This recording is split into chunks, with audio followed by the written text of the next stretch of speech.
でこれも1本の糸でこっち右回転、次左回転、右回転ってやってるんで、この最初からずっと引っ張ってたらポロポロポロっとほどけてくるんです。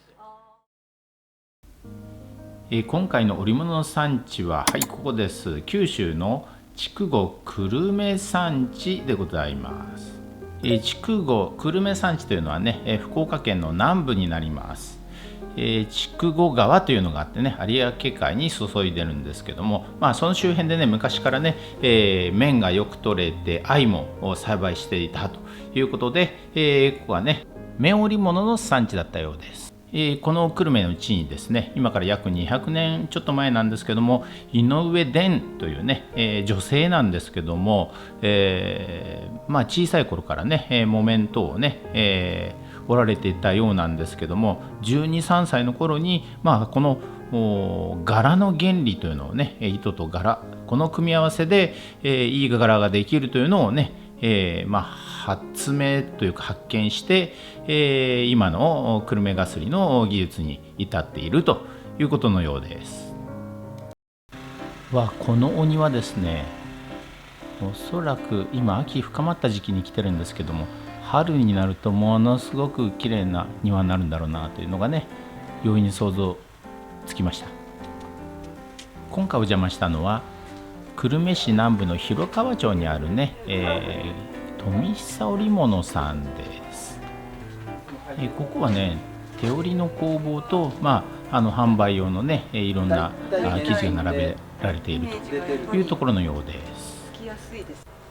これが今年の文化財、2期目の重要無形文化財の作品になるんですけど、今ね説明を受けてるんですけども、こちらが技術伝承者ということで富久博さんになります。クリエーションの柄図案ですね。そしてこちらが技術保持者の富久末子さんです。柄を作りましたっていうのをその技術者というのはね、重要無形文化財久留米がすり技術保持者会の技術保持者、あるいは技術伝承者ということです。合ってますけどちょっと織り始めと縦糸のその始めと終わりは柄が乱れやすいので、調整でだいぶ長く織るんですね。だから最初の一旦っていうのはちょうどこの時はですね、重要無形文化財の作品を作るということで、これに対して、文化庁の方からね審査が入るようでして、その準備を進められておりました。端から15刃ですね、刃数で計算しますので15刃なんで、これ倍、30本横糸が入ったらこのブルーの糸が、2本入りますよとか、全部これ決めてるんですね。で最初にこの計算を間違うと、ここに来た時に柄が乗らない、ちょっと横にずれてたりで、折りってさっきも言ったようにこの端っこの耳の印ですね、合わせたら誰でもこの柄が折れるようになってるんです。もう仕込みの段階できちんと計算をしてるので、なので誰でも折れるんですけど、そこまでのズレですね、やっぱ手作業でここまで来てるので、ズレがあったりとか間違ってたりするところもあるんですよ。この重要無形文化財ですね、久留米がすりの場合は指定要件として手くびりによるかすり糸を使用すること、純正天然藍で染めること、投げ火の手織り機で織ること、今見ているのはね、投げ火の手織り機です。作業になっていきますね。折れるのは誰でも折れます。多分1日練習したらこの旗、富久さん簡単って言われるんですけども、はっきり言ってこの状態を持ってくるまでがものすごく手間がかかって大変なんですね。さらにこの折るって言ってもこの柄にきちっと折るのはやはり相当難しいですね。柄をきれいに合わせれるかどうかっていうのがやっぱり一番のその織りのなんかちょっとコツがあるんですね。少し微妙にずらしたりとか。そうですね。そういうことなんですね。手織りのってここにこう柄合わせるのにちょっと出るとかって聞きますけど。2種類あるんです。仕込みの方法が。柄合わせって言って耳がないやつ。柄で、全体の柄でこう合わせて織っていくやり方と、耳を作ってそれで合わせていく織り方とあるんですけど。柄合わせやってるのは今森山さんぐらい。ああ、そうなんですね。森山さんの工房だけなんですけど、あそこのは全部ここに房みたいにバーッと出てます。こう目で見てこうやるっていそうですね。その仕込みのやり方でだいぶ変わってきますね。まあ、折ってる時にそのちょっとこう横糸を抜くとかいうこともあるんで、うちの方もこうなったりはするんですけど、できるだけ端っこは綺麗に。これをだから入れていくと、もうこの柄が出ます。順にっていうことですもんね。やってみてください。やってみてください。ここに座るんですか？そうですね。これはこの機械自体は大島紬の機械ですね。食器ですね。ちょっと大きいんです。大島の旗で。結構ここが近いんですね。近い。二人もう旗と一体化して持っていくっていう感じですね。で、これ紳士という道具で幅が一定になるように。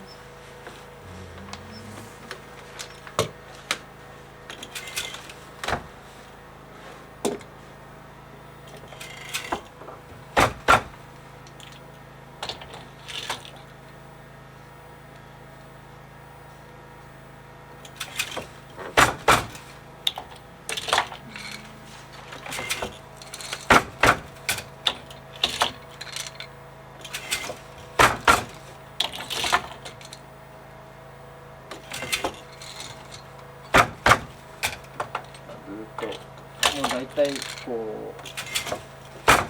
数えながらやったりは。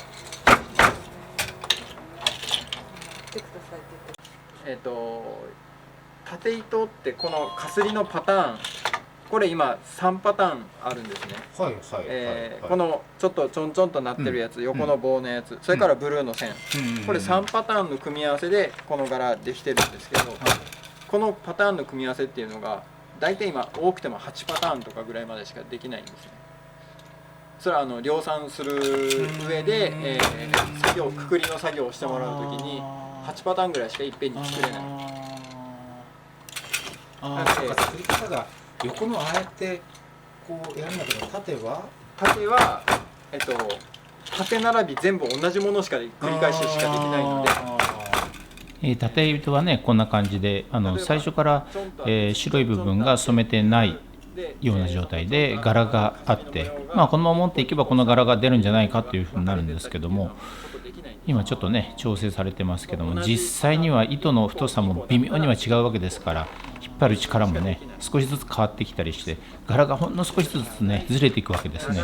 だからこうやって少しずつずらしながら柄がきちっと出るように折っていかなきゃいけないから、非常に手間のかかる作業なんですね。縦糸だけの縦がすりではこういう柄できるけど、横糸はできないような。ちょっともう単純なんですね。そうですね。だから縦がすりしか折れない工房さんっていうのもあるんですけど、そこは得意な分だけいろんなことをやられます。ものすごく複雑な、まあもともと設計士なんで、建築士なんで、そういう組み合わせが上手なんでしょうね。私たち同業者が見ても縦がすりはあそこにかなわんっていうぐらいすごいことをやられますね。だいぶ理解できました。縦と横ね。そういうことか。すごいですね。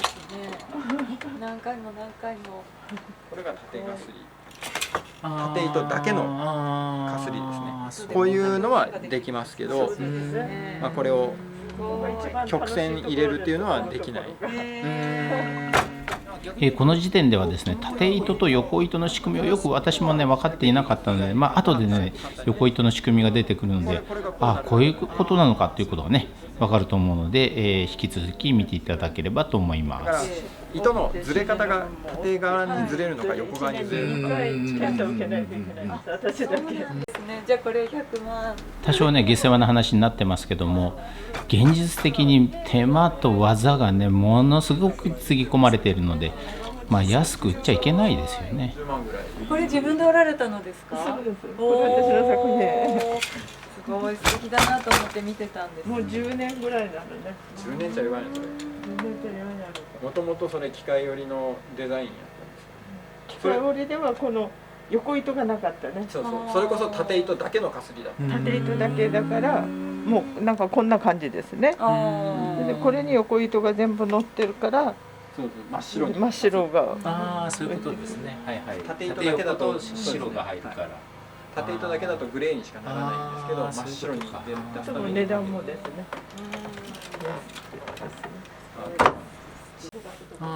こういう風に機械でぐるぐるっとこう巻いてもらってるんですね。でこれも1本の糸でこっち右回転、次左回転、右回転ってやってるんで、この最初からずっと引っ張ってたポロポロポロっとほどけてくるんです。一個一個ほどかなくていい。その何センチいったところにやるっていうのは、そう一応機械が。そうです。まあこのデータもちゃんと自分で作ってますし、データ作れないところはこのくくりの職人さんがちゃんとデータにしてくれる。ああ、そういうことですか。最新の機械でパソコンで、コンピューターで動いてる機械があるので、それはもうパソコン上でデータを作って持っていけばそれ通りに、ああ、そのピッチで。そうですね、へえ。くくってくれます。すごい。だからそうなるとこのくくってもらったり、このくくり屋さんに糸をポンと持ってって、でくくってもらったらうちに糸持ってきて染めてくれるとか、そういうふうに。続いてね、機械織りの工房をね、訪ねてみたんですけどもね、こんな風にだんだんとね、機織りの音がしてまいりました。染めるのはそうやっぱり作るっていう作業ですね。それが一番の肝になること。ここではね、かすりがどうやってできるのかということをね、細かく教えていただきました。一本の糸がずっと往復していって、これ240往復っていう企画を私決めているので、糸が240往復するとワンパターンポッと出てくるんです。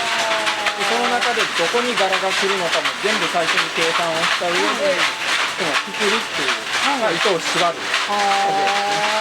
をして、染めに行くという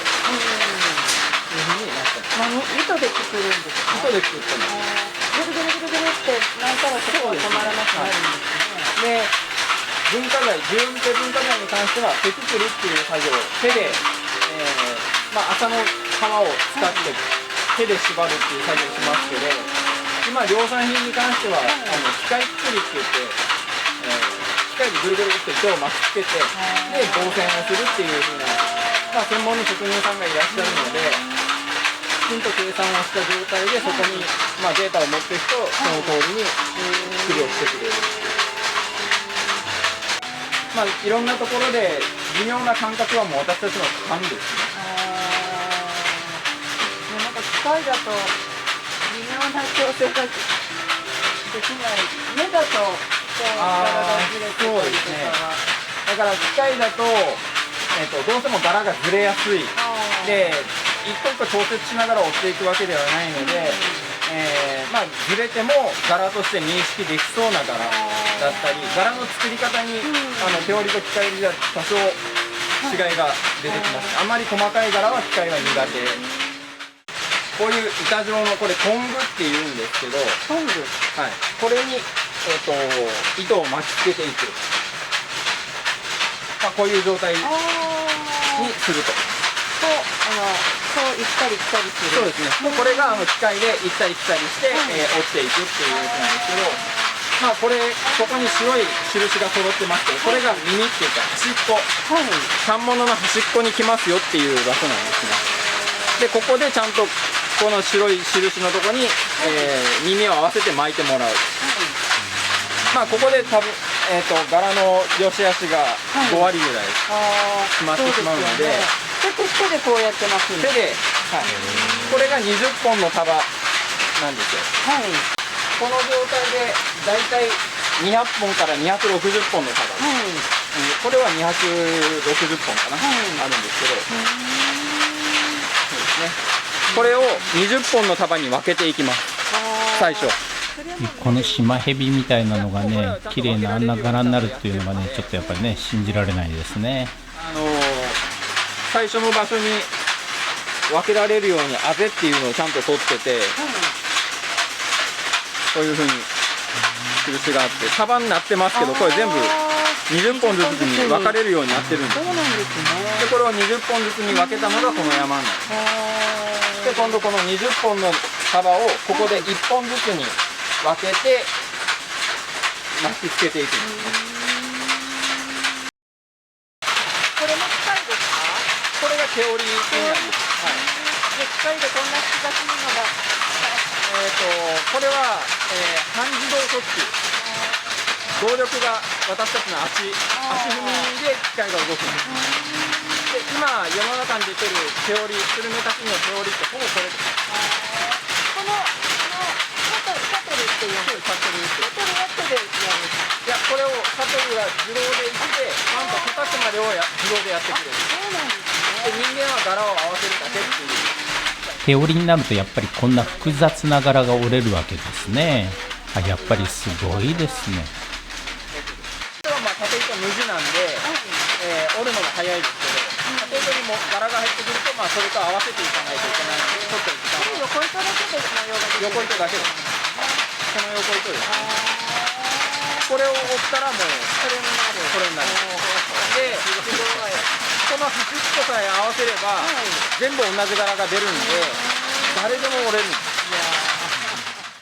今度はね、横にある自動織り機について見ていきたいと思います。これ、柄名が In My Life といって、ビートルズの In My Life という曲の歌い出しの一節をそのままデザインして柄にしたっていうやつです。どんな曲なんですか？聞いたら絶対聞いたことあります。でデザイナーさんがその展示会をするときに、バックミュージックでその In My Life をかけといて、で私がそこで実演をする、その曲を布にする、でその横でその方が洋服にするっていう、その空間から音を取って布に落として、洋服にするっていう一連の流れを表現したいっていうのでデザインした。そこで縫ったりされるってことですか？そこで実演で縫われてました。洋服ができるというところまでをやられます。で機械織りなんでこういうふうに乱れたり、これ乱れてるんですね。本当はこういうふうになるのがいいんですけど、こうやって乱れて出てきちゃったりするので、なんとなく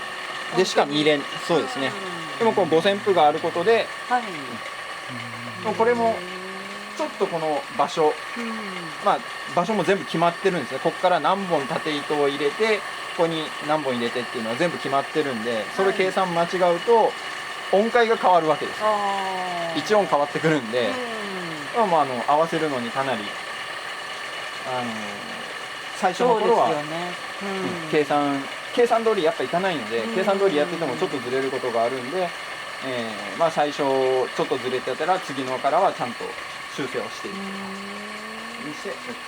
続いて自動織り機のこだわりについて聞かせていただきました。どれかな。これはトヨタですね。これ一番古いのが、いやトヨタのこれ作った豊田佐吉さんっていう方が特許を取られたけど全部開放されたんですよ。で、周りの工場がこういう食器を同じ形で作って、でも今作られてないんで、部品取りでその辺も部品取りになりますけど、奥にもいっぱい歯車とかいろんなものをたくさん取ってて、でダメになった時はそれを持ってきて合わせてみるとか、全部されるんですか？全部機械の整備から織るだけじゃなくて、そうですね。機械の整備から。昔はその機械の調子を見たりとか、整備をしたりする専門の方いらっしゃったみたいですけど、もういらっしゃらないので、それも全部やりますね。修理から全て。熟知しとられますね、ここの。そうですね。大体のところは何歳ぐらいからしておられるんですか？私が家に入ったのは大学卒業してなんで、22、3ぐらいですかね。でももう子供の頃からここは遊び場だったので、そうですね。子供の頃もうちょっとこれあと1列あって、この2列のあと2つあって、で織子さんも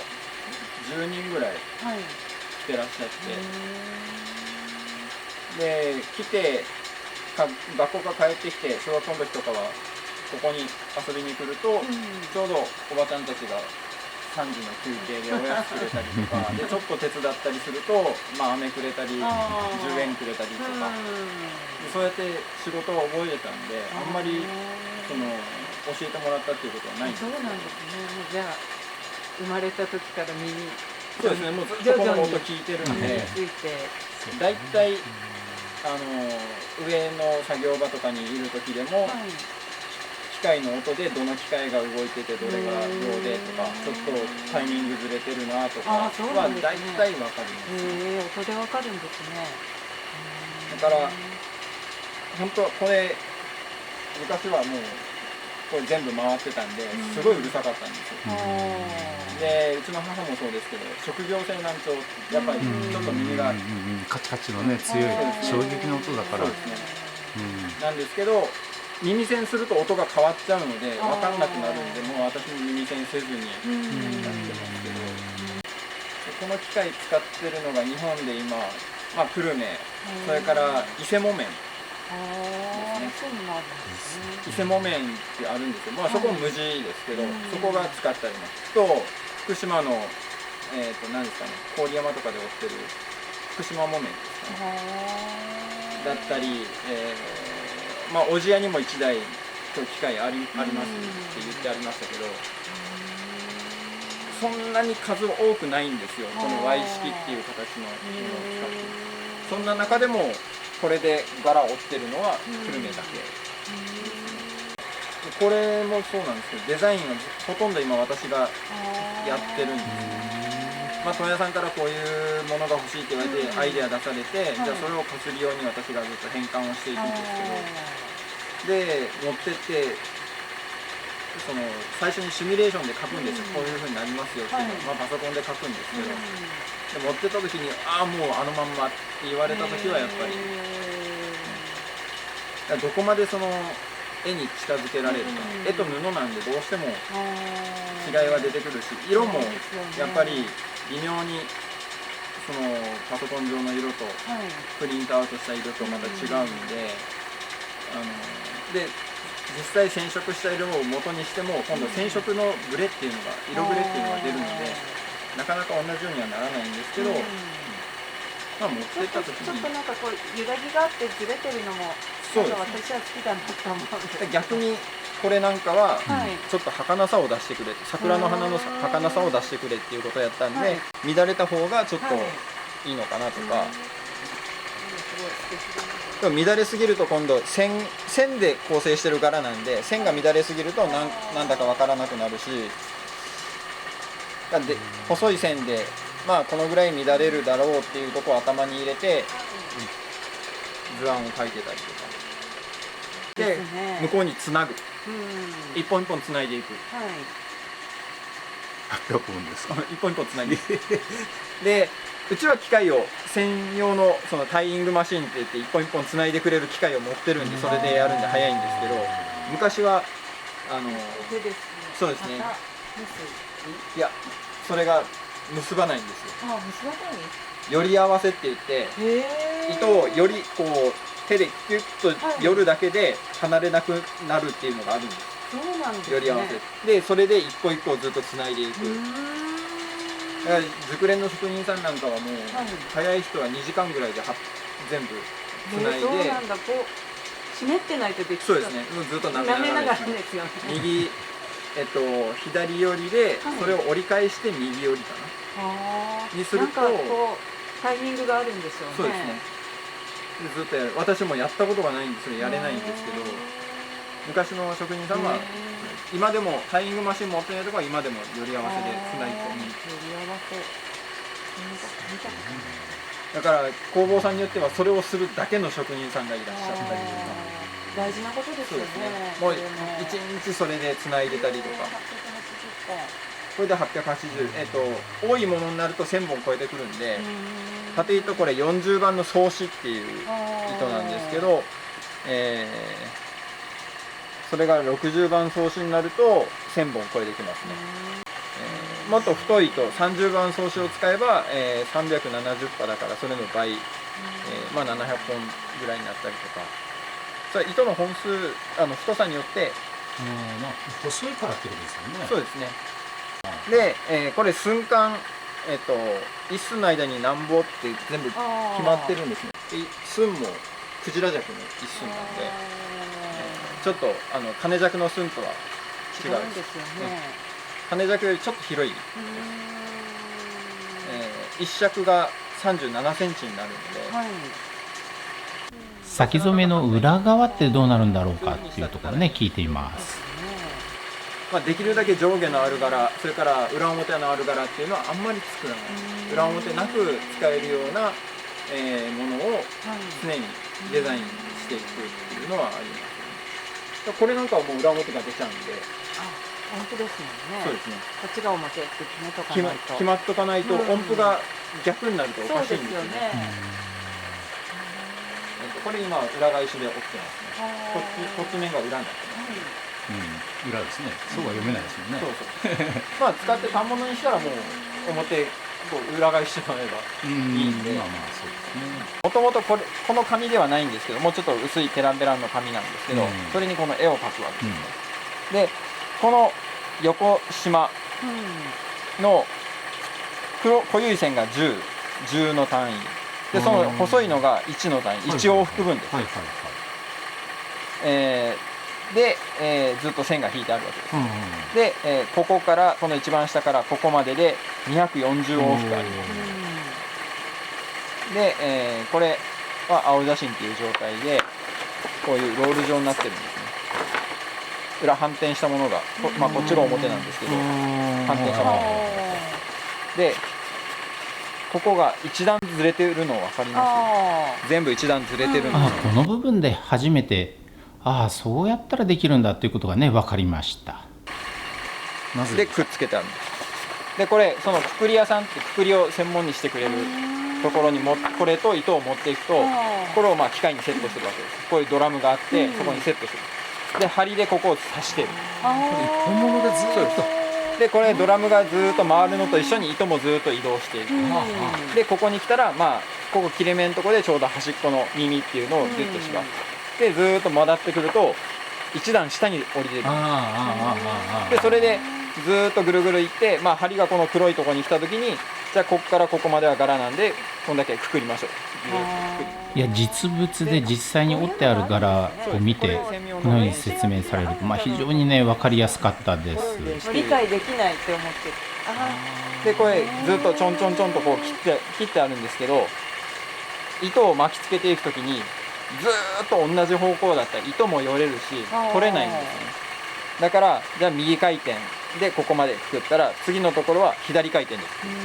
でまた右回転でくくるっていうのをずっとやっていくんです。そうするとこの丸くくくるのってどうするんですか？いやこれも同じです。ずーっとここまで来たら、この黒い部分だけを縛る。でこの次の段もこの黒い部分だけを縛る。でここに来たらここ黒い部分があってまたここをくくらずにまたここでくくるっていう風にしてくくっていく。まあこの糸をね1本ごとに染めてたら天文学的な数字になるので、どうやってまあ染めるのかということなんですね。260本ごとにあるんで、1本糸をくくれば260本横糸が出てくる。のものがこの一つのものが260できて、そうすると260でその今のこの幅のものがのコピー品がずっと出てくるっていうわけですね。で、これ240往復でこんだけしか折らないので、まあこれはあとちょっとこのぐらいまでしか折らないので、これの繰り返しをずっとやっていって、1単になる。だいたいこの糸だと、70本ぐらい折ったら12メーター。70本ということは今の、200いくつでくるっていったのが70であれば70でいいということになっちゃうんですか？そうです。一旦でよければということですね。ただそうか、一旦じゃないからか。そのくくりの機械もあんまり糸が細いとギュッと縛っていくんで、その縛ってる時糸をギュッと巻き倒すっていうんですけど引っ張っちゃうんですね。そうすると幅が変わっちゃうので、ある程度の太さがあった方がいいよとか。で、とかっていうのはできない。できないってことですね。で一旦だけ注文しても、その機械もいっぺんに今度横糸を、12本ぐらいずっとかけていっぺんに機械を入れてるんですよ。でそれを12本やっても3本やっても値段一緒なんですよ。値段は一緒だし、なんなら3本の方がやりにくいって言われるんですね。なんでまあそこにも最低のロット作業をしてもらえるやはり長年の経験でちょうどいい数字っていうのがあるわけですね。大事な話はちょっとごめんなさいね、こっちから取るとね逆光で顔が全然すいません。だからいいなこれね本当に申し訳なかったです。あるにもかかわらず、ちょっと待ってください。今私ねもう一回ちょっと3分だけリピートしてもらっていいですか。その今の一旦分がこれ以上は広くならないの話だったでしょ。幅ですね。そうですね。そこもいいですか。この話ねどうしても大事な話だったのでやり直しをしてもらいました。ちょっと載せるのはさすがにあれなんで、はい、ちょっとなかったことにして。今5分ぐらい前に戻ってもらっていいですか。まあ反物の幅の話ですね。そうです。だからその機械自体が機械、100年前の Y 式を使ってる小幅の機械なんで、あれしか折れないで広くしようって、あれを半分ぶった切って広くしてっていう研究とかもしてるんですよ、父の時代。それでもやっぱり布目がね湾曲して使えなかったりとか、作る時のコストがかかりすぎたりで、あれを広くするっていうことは旗の大きさも広くなる、やっぱり旗の台数、置ける台数が少なくなってくるんで、それで生産量が減ったりするんで、現実的じゃないっていうことで、そのジャパンブランド事業っていうので、昔私たちも10年以上前ですね、15、6年前になるんですけど、フランスに行った時にその向こうの海外のブランドの方は、幅が狭いんだったらそれでもいいよって言ってくれるんですね。日本の方はもうすぐ使えないって言ってくるんですよ。で呉服屋さんでも幅が狭いけん久留米かすりは使えんって言われるんですけど、仕立ての技法でその仕立ての技法というか、やっぱ着物ってずっと代々伝わっていくもので、親の着物を譲り受けた時にちょっと短かったらここに継いだりとかする技法があって、これで袖を出すとかいう技法があるんですよ。でそれがあるんだったらまあ私たちの反物の長さ、それを型継ぎするのに例えば反物が14メーター必要ですよって言われるんであれば、私たちの規格を14メーターに変えるのが簡単なんですよ。カットするのを14メーターでカットすればいい。なんで、じゃあ私たちはそこを変えるんで、着物業界はこの仕立てのやり方をちょっと変えてもらえんかなっていうふうに今話を持っていってるんですけど、なかなかそれをやってくれないというか。若いパタンナーさんとかは専門学校でパターン切るのを練習してますけど、広い紙でしか布でしかしてないんで、狭い生地を持っていくとすごい悩まれるんです。どう使っていいか。もともとアロハなんかもそうですよね。あれ希弱で、そうですよね。ハワイに行った日本人が、そうです、日本人がやられてる着物を使ってやって、でそれが評判になって、じゃあわざわざ浜松から生地を輸入してやってたっていう。で今ヴィンテージのアロハとかアロハ専門店とかいろんなところでやってますけど、背中に背合わせがないんですよ。それはもう広い布でやってるから。でも昔の本当のアロハって絶対背合わせがあるはずなんですよね。逆に久留米かすりのシャツなんかも背合わせがあるものが本物なんですよっていう証明でいいんじゃないのっていうところで、幅を広くしようっていう論争はなくなりました。逆にそれを売りにしていく、小幅っていうのを売りにしていく。久留米かすりっていうともう37センチとかその幅っていうもうイメージでいるので、広幅の工場さんちょっと近くにあるんですけど、そこが広幅で折って久留米織って言って販売されてるんですね。まあ久留米かすりって使えないんで、広幅1メーター10とかもっと広いのとかあるんですけど、まあ一応くくりを使った糸で縦糸にやって作ってあったりするんで、まあかすりとも言えなくもないんですけど、一応広幅とその久留米かすりっていうのは組合員かすり組合に入ってる組合員しか名乗れないんですね。名乗れないように。何人ぐらいいらっしゃるんです？今20件かな。20件。でそこしかやっぱ久留米かすりって言えないようにそのブランドを守るために組合で動いてやってるんですね。ただその広幅のところ工場さんは久留米織っていうのを立ち上げられて、もともとこの辺は島だったり無地の産地なので、もともと織物の産地で、無地島そういうのを追った産地なので、それがダメとも言えないし、まあいい感じでこう共存していけたらいいんですけど、逆に久留米織はどんどん発展していって名前が有名になれば、久留米かすりと別に久留米織っていうのがあるんだよっていうのが、今本当の昔のっていうことですよね。みんながその庶民の時代に着てたようなものを作る。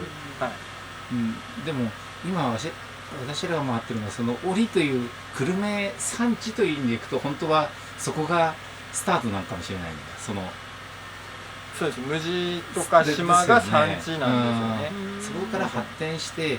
まあいろいろ技術をレベルを上げたものが、そうですね。久留米かすりとして織、まあ昔は織なんて日本全国どこでも農家がやってた仕事なんで、まあ特別筑後川の河川敷で綿花が栽培されてたりとか、藍が栽培されてたりとかで、材料が手に入りやすかったんでこの辺が産地になってるんですけど、それから発展してたのが久留米かすりですよね。でも今久留米織の方もそれぞれにその企画をやられて、で、まあちゃんと自分たちは自分たちでやってますよっていうようなこともやってらっしゃるんで、同じ布産地すぐそこなんで、なんかこう共存できる道っていうのもあると思うんですよ。まあその洋服作りにしても全部久留米かすりするとちょっと高くなっちゃうんで、裏地とかにはその久留米織を使うとか、まあそこの久留米織の業者さんも洋服作ってポケットのところに久留米かすりポツッと貼って久留米かすりって言って売られるんで、それもどうかなと思うんですけどでもそういうのもありだと思うんですよね。今から共存していかないとダメなのかなという気はしますね。難しいところではあるんですけど、最後にですね、また工房の方に戻ってまいりまして、このように品物がずらっと展示されてあって、これはね、当然買うことができます。こうやってですね、重要無形文化財の織物についても見せていただきました。やはりね、緻密にできてていいものだなというのはね分かります。やはり買うなら織本さんへ出向いて実際に話を聞いてからね、求めてもらいたいなと思いますね。文化財の前もう全て手織り、もちろんもうあれでやって最終的に合格したらこの商標がもらえる。まあこうグラデーション入れてきたやつとか。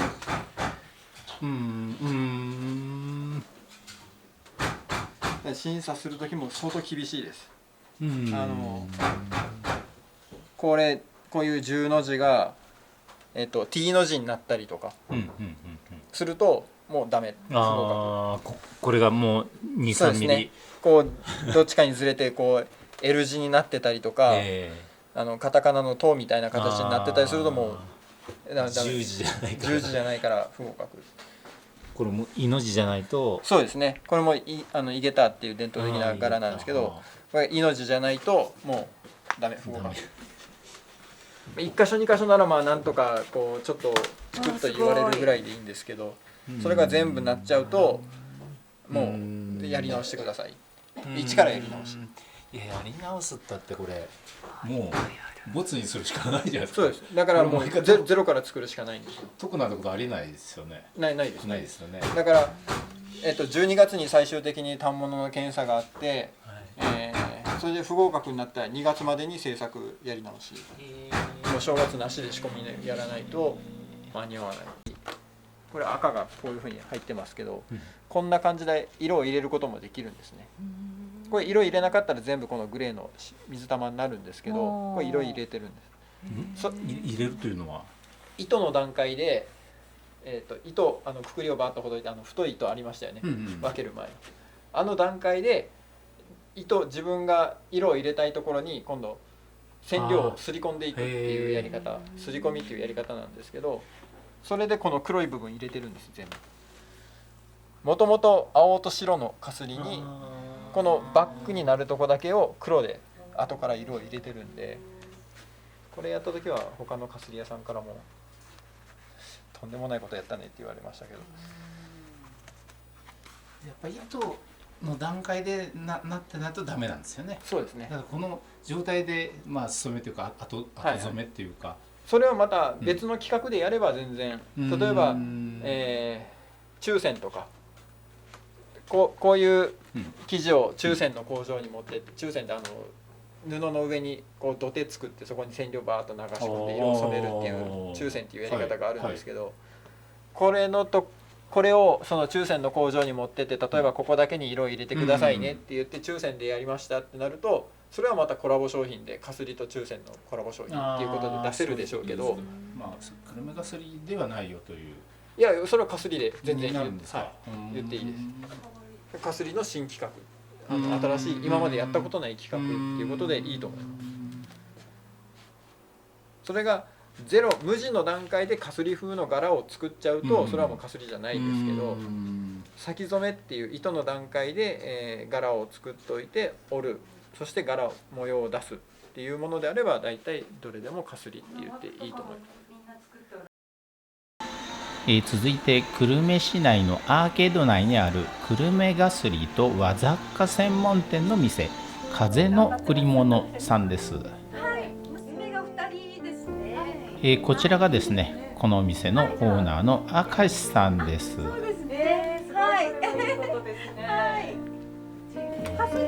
さすが久留米がすり専門店というだけあってね、いろいろな柄とか、いろんな色のね、生地がねこのように置いてありました。かすりも本当に今はいろんな色柄ですね、カラフルになってきてます。でよくかすりって、かすりの代表的な柄は何ですかって言われるんですけど、かすりってやっぱりその時代その時代で流行りの柄があるからですね。今はもうワンピースに適したようないろんな柄に合わせて糸をくくって染めて、染まないところがそこに来た時に初めて柄ができるっていうのがかすり。もうこの表現はですね、もう久留米がすりの哲学の域ですね。素晴らしいですね。いいんですけど、でも今でもですね、着物ももちろん注文していただきます。その場合はだいたい11メートルあたりの価格を変えてますので、12.5 ぐらい買ってもらって仕立てるって感じです。今日ご覧になられてきた富下さんのところの反物ですけど、こういうですね、結局柄のところがこうくくったところがここに来て初めて柄ができてるんですよね。こういう風にですね。はい。縦糸もくくって、ここ柄を合わせてこの柄になるんですよね。このくくるっていうのの意味が最初わからなかった。そうですよね。だけど今日行って聞いて、こういう風にくくるんだとどういう風にくくるんだろうと思ってたんですけど、こんな感じですよね。これはまた別の柄のくくりですけど、すごい綺麗にくくれるものなんですね。なんか日本にはこういったかすりは先に染めてくくって染めて、それに合わせて織っていくものですけど、先染めの織物ですよね。日本には先染めと後染めありますけどですね。すごい先染めをしてから織るっていうのがだからなかなか工程とかならではっていう感じですよね。今日ご覧になられたらやっぱりすごいでしょ。すごいです。なんかその話とか本当に織元に行かれて織ってあるとこ見られたりですね、すると高いのは本当当たり前っていうかですね。100万ぐらいって言われたので、そうですよね。そうですよね。でもあれだけそれも手で折ってますからね。あんな細い糸を手でね一つ一つ折っておられて、いや100万はするなって思いました。まあ藍染めと、まあ今は機械よりは、中には藍染め使ってるのもありますけどですね。例えばこれは文人柄という昔からある書生がすりとかですね。はい、男性のそうですよね。とかでよく、これはですね、ちょっと待ってくださいね。ちょっとこれうちも仕立てとかしてるんで、こういう風にこういうこれは横糸がですね、これ藍染めのくくったこんな細いですね。それと縦糸が黒なんですね。藍色の藍染めの色と普通の染料の黒で、織物によっては両方藍染め使ってるところのも稀にありますけど、ここうちが置いてるのはこの黒と藍染めのなんか黒系にも紺系にも合いやすいんで、パンツとかですね、結構この柄は人気ですけど。こちらではね、インスタとかLINE とかでね、積極的に情報を発信しておられるようです。太い人のいうことで、太い人のモデルが私です。めったにモデルしないんですけども、久々にモデルをさせてもらいました。正確に言うと、くくりがそうやってくくって染めてっていうのが久留米がすりなんですけど、久留米かすりですが、こういう無地とかも同じ機織り機で織られているものは久留米かすりと言っていいっていうことでですね、これもうちの娘が袴を作った赤ですけど、こういうのもこうやってほどくと、横糸は黒のこれはプツプツプツってなってるネップ入りの黒と朱赤でこの色ができてるんですよね。だからこれはくくりは必要ないんで、こっちの方が値段が安いんですよね。このような感じで伝統的な久留米がすりプラス少しずつね、いろんな形でいろんな企画で、織られてきているっていうものがね、やはり増えているようです。横の方がそうですよね。横が藍染めで染めてますね。すごい、これは細かくくくってありますね。これ紺ですよね。でも全体的に見るとこれが紺です。藍染めと青です。藍染めと紺。これは藍染めと黒でこれになってるんですよね。で、遠くから見たら一松ですね。これ紳士用の点々点って蚊が止まってるようなですね。それでかがすりっていうんだ。現代のですね、昔もなんか昔からかがすりって細かい柄ですよね。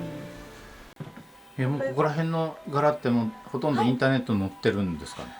うちもインターネットで販売はしてますが、全部は載せきれないんでですね。どれぐらいですか。さあどのぐらい載せてますかね。ちょっと娘が担当でしてますので、でうちは LINE をして、LINE 登録していただいて、そのインターネットの中にお友達っていう黄緑、確か黄緑色だったと思いますけど、それで LINE 登録していただいて、これありますかとか、こんなのありますかってお問い合わせいただいたら、こちらからもLINE 登録していただいた方の中に画像を送れるからですね。例えば私はこれを買ったんですけど、あと1メートルぐらいちょっと足りないんで送ってもらえますかとかいう時は、お客様の方も写真がうちの方に届くし、うちの方もこれですかとか写真を送り合えるんでですね。中には今もう本当に便利な世の中なんで、ガチャって今こんな感じですとか、そうするとここら辺に赤丸がついてたりすると、それをちょっとこう広げて、赤丸が来て、それをもうちょっと広げて見せてくださいとかおっしゃって、それを広げた写真をお送りしたりですね。それはちょっと目新しいですね。私今聞いた。それまあ一昔前だと確かメールでね写真撮ってたのがあったけども面倒くさいから、でも LINE だと確かに早いですね。そうなんです。ダイレクトで。私なんかはそういう、例えばパソコンに入れてとかそんなん全然できないんですけど、もう LINE はみんながパッと同時に見るんで、そうですね。はいはい。一番こう手が空いてるというか、交代で休んでるんで、店にいるものが、パッともう誰でもボタンを押せばいいですからね。で大体ネット販売はちょっと何十何センチというわけには計算がですねあれなんで、お店では30センチから切ってますので、LINE でいただいた方には30センチ以上でしたら何センチでも切ってますので、35センチでも30センチでもですね、本当に気軽にお友達にやってる感じですよね。はい。この辺で定番品になるんですか？それがですね、やっぱり反物って織元も限られてますけど、同じものずーっとそこがあるっていうことないんですよね。ですから例えばですね、本当にこの今こういう富久さんのところもそうですけど、うちが最近ちょっと子どもさんたちにもこうなるべくお手軽に結構親子でお揃いとかですね、そうするとここにっていうので人気でですね、普通のキャンパス地に貼り付けたバッグとか、そういったものもちょっと買いやすい価格なのを作ってるんですけど、この柄をずっと切らしたくないんで、注文するとなるとやっぱり織元によって24単とか36単って1単が12メートルですよね。そういうこちらがうちのために織っていただくときはそのぐらい単位が必要なんですよね。くくりも一つ一つこうつるとロスがあるんでですね、そういう単位で注文するんですけど、まあそういう18単とか36とか、富久さんとかはその単位だったと思いますけど、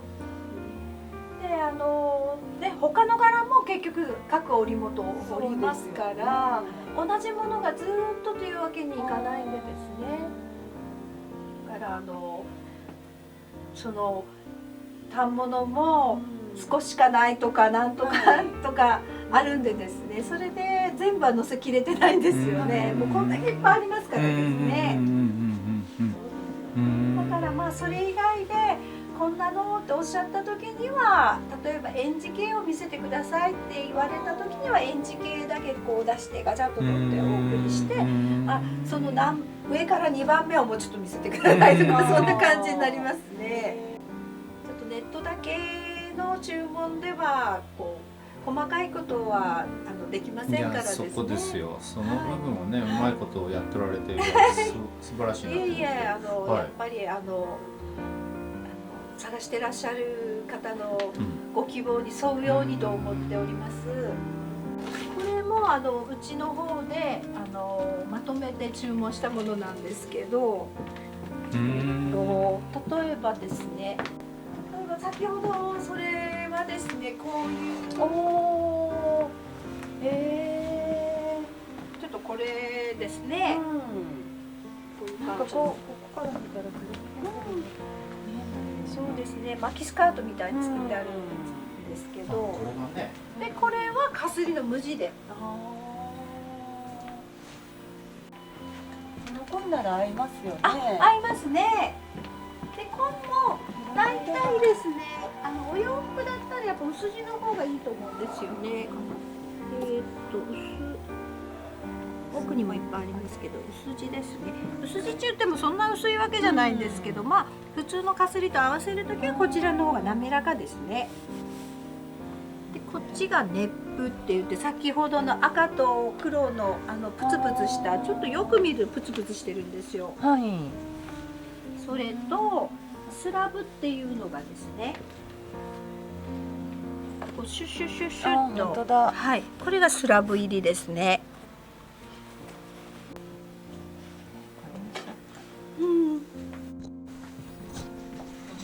はい、それとそれは絶対合います。何メートル買ってたっけ？いやー、それは覚えてないわ。覚えてない。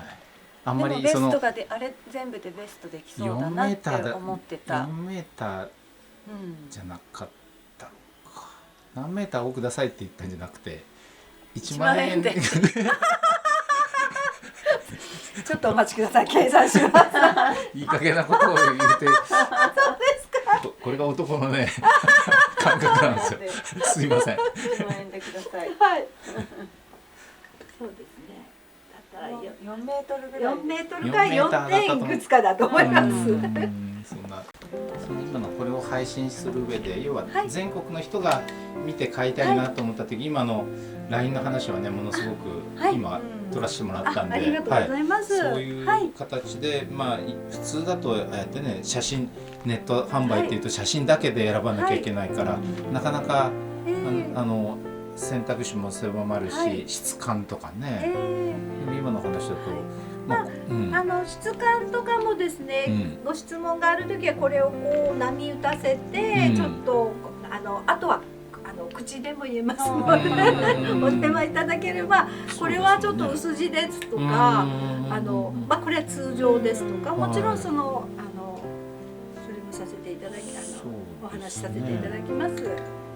でよくなんとかとなんとかを作りたいんですけど、何メートルいりますかって言われる時に、私が全く仕立てしないので、でワンピースもやっぱり何枚はぎかとかでも全然違いますからですね。だからちょっとそれはで意外とかすりって、例えば2メートルぐらいでいいですよねって言われるんですけど、かすりの場合は例えば袖がなくても1,2,3,4倍いりますもんね。で袖の長さの3倍いるんですよね。結局こことここにちょっと継がないといけないからですね。だからそれに縫い代もいりますよね。だからちょっと何メートルっていうのがちょっと答えきれないところなんですけど、実際に仕立ててみてガチャッと取っていただいて、これが足りなかったからあとどれだけでおっしゃったらそれを送らせていただくからですね。ただ結局あと30センチ足りなかったっていう時に結局つながってないとですね。つながってないとね。あれだから結局はなんか節約したつもりがなかなかですね、かえってロスにはなるってこともありますけどですね。長く着れるので、でもやっぱり面って直射日光に当たるとしらけるんですよ。T シャツだって本当はしらけてるんですけど、T シャツはそこまで長く着ないからですね。ですからできたら漂白剤が入ってない、すぐ剥げるわけじゃないですけど、漂白剤が入ってないおしゃれ着洗いのMR とかアクロとかそういったので洗っていただくことと、あと必ず部屋干しをっていうことです。例えば窓際にかけて干しても肩だけ焼けたりするんですよね。はい。ですからその洗濯は洗剤と部屋干し、はい。よくカンカンで私外に干してた。大体麺は絶対しらけてるんですよね。でも今回は久留米がすりの富久織物さんへ行ってきました。富久織物さんは重要無形文化財を織られる高い技術をお持ちで、たくさんの久留米がすりを見せてもらいました。本当は重要無形文化財の手織りのかすりが素晴らしすぎて欲しかったんですけど、手が出なかったのと私にはちょっともったいなさすぎて、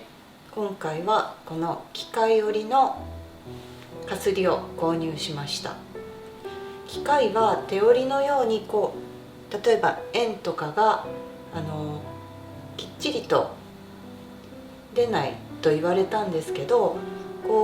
ちょっとしたズレがまたちょっと揺らぎに見えて、これもまた私は好きだなと思いました。一旦12メートルを購入したので、これで夏にブラウスとフレアパンツのアンサンブルを作りたいなと思いました。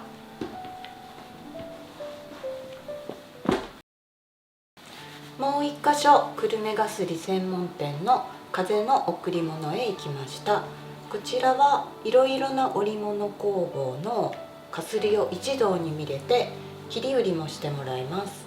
オーナーの明石さんは久留米がすりにとても詳しくて、久留米がすりが大好きなとてもパワフルな方で、アドバイスもしてくださって楽しくかすりを購入してきました。こちらのかすりは以前夫が一人で行った時に購入してくれたかすりで、今回はこれに合う無地のものを購入してきました。この無地とかすりを使ってざっとした